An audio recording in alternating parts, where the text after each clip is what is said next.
कर्म का भोग कैसे भोगते हैं लोग। एक गांव में एक किसान रहता था। उसके परिवार में उसकी पत्नी और एक लड़का था।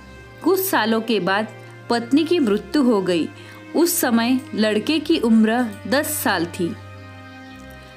किसान ने दूसरी शादी कर ली। उस दूसरी पत्नी से भी किसान को एक पुत्र प्राप्त हुआ। किसान की दूसरी पत्नी भी कुछ समय बाद मृत्यु हो गई। किसान का बड़ा बेटा जो पहली पत्नी से प्राप्त हुआ था, जब शादी के योग्य हुआ तब किसान ने बड़े बेटे की शादी कर दी। फिर किसान की भी कुछ समय बाद मृत्यु हो गई। किसान का छोटा बेटा जो दूसरी पत्नी से प्राप्त हुआ था और पहली पत्नी से प्राप्त बड़ा बेटा दोनों साथ साथ रहते थे। कुछ समय बाद किसान के छोटे लड़के की तबीयत खराब रहने लगी। बड़े भाई ने कुछ आसपास के वैद्य से इलाज करवाया पर कोई राहत ना मिली। छोटे भाई की दिन ब दिन तबीयत बिगड़ती जा रही थी और बहुत खर्च भी हो रहा था।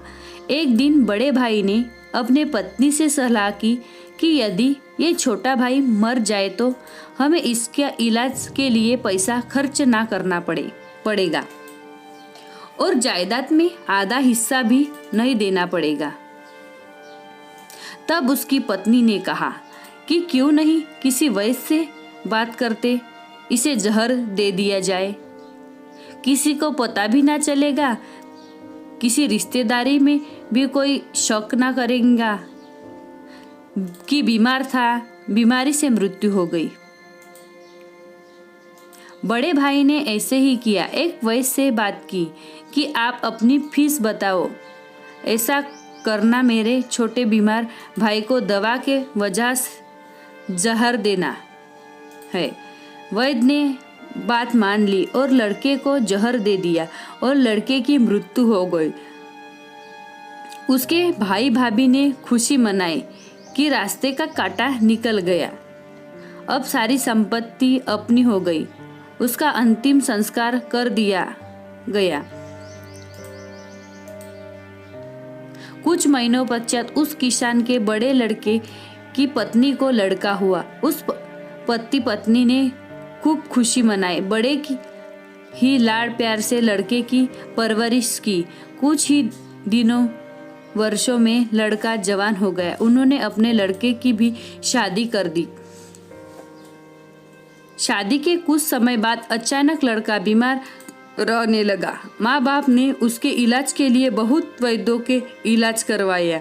जिसने जितना पैसा मांगा सब कुछ दिया ताकि लड़का ठीक हो जाए। अपने लड़के के इलाज में अपनी आधी संपत्ति तक बेच दी, पर लड़का बीमारी के कारण मरने की कगार पर आ गया।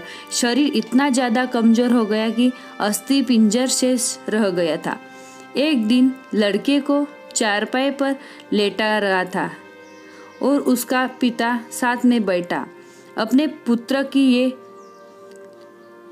दयनीयता हालत देखकर दुखी होकर उसकी ओर देख रहा था।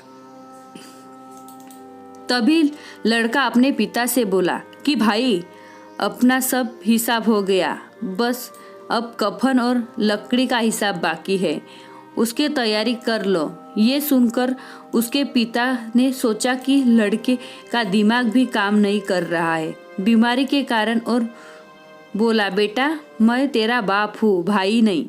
तब लड़का बोला, मैं आपका वही भाई हूँ जो आपने जहर खिलाकर मरवाया था। जिस संपत्ति के लिए आपने मरवाया था, मुझे अब वो मेरे इलाज में के लिए आधी बिक चुके हैं। आपकी शेष है, हमारा हिसाब हो गया।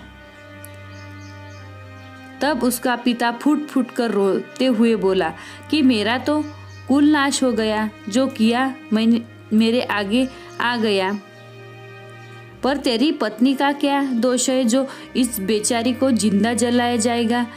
उस समय सती प्रथा थी जिसमें पति के मरने के बाद पत्नी को पति की चिता में के साथ जला दिया जाता था। तब वो लड़का बोला कि वो वैद्य कहाँ है जिसने मुझे जहर खिलाया था। तब उसके पिता ने कहा कि आपकी मृत्यु के 3 साल बाद वो मर गया था। तब लड़के ने कहा कि ये वही दुष्ट वैद्य आज मेरी पत्नी के रूप में है। मेरे मरने पर मुझे जिंदा जलाया जाएगा। हमारा जीवन तो उतार चढ़ाव से भरा है। इसके पीछे हमारे अपने ही कर्म होते हैं। हम जहाँ बोएंगे वैसा ही काटना पड़ेगा। कर्म करो तो फल मिलता है, आज नहीं तो कल मिलता है। जितना गहरा अधिक हो कुआं, उतना मीठा जल मिलता है। जीवन के हर कठिन प्रश्न का जीवन से ही हल मिलता है। आपको हमारी यह कहानी कैसे लगी हमें कमेंट कर जरूर बताएं। ऐसी ही कहानी सुनने के लिए हमारे चैनल को सब्सक्राइब करें और बेल आइकन पर क्लिक करके नोटिफिकेशन ऑन करें। वीडियो को लाइक करें, अपने दोस्तों से शेयर करें। Thank you.